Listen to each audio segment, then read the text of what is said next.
தற்போது அறந்தாங்கி நிஷா அக்கா நிறைய உதவிகளை செய்து வருவதை நாம் ஏற்கனவே பார்த்திருப்போம்.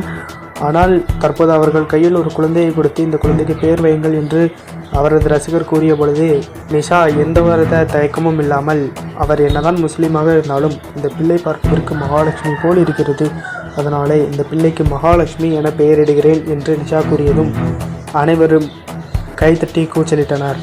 அது மட்டுமில்லாமல் இவர் பிள்ளைகளுக்கு எவ்வாறு படிப்பின் முக்கியத்தை உணர வைத்தார் என்பதுதான் சூப்பராக இருந்தது.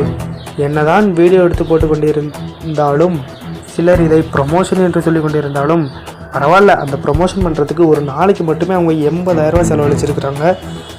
அன்றைக்கே லோயஸ்ட்டாக பொருட்கள் தான் கொண்டு போயிருக்காங்க, அடுத்த நாள் அதுக்கும் டபுளாக த்ரிபிளாலாம் கொண்டு போயிருக்காங்க.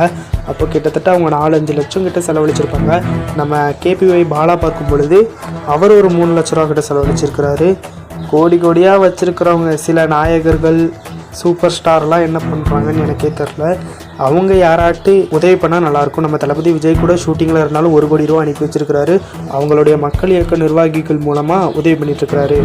நாயகர்கள்லாம் கட்சியில் இருந்தாலுமே இன்னும் யாருமே உதவி செய்ய முன் வரலை அப்படின்னு தான் சொல்லி ஆகணும். சென்னைனாலே எல்லாரும் பயப்படுறாங்க அப்படின்னு நம்ம அறந்தாங்கி நிஷா சொல்கிறாங்க. நிஷாக்காவுடைய இந்த ஒரு இதை பாராட்டுற விதமாக நம்ம அர்ச்சனா என்னதான் எந்த உதவியும் பண்ணலைனாலும் ப்ரௌட் ஆஃப் யூ நிஷா அப்படின்னு போட்டு வச்சுருக்கிறாங்க. சரி, இதையாட்டு பண்ணிங்களே, உதவி பண்ணலைனாலும் உதவி பண்ணுறவங்கள உற்சாகம் மட்டுப்படுத்துங்க. சரி, பாய்.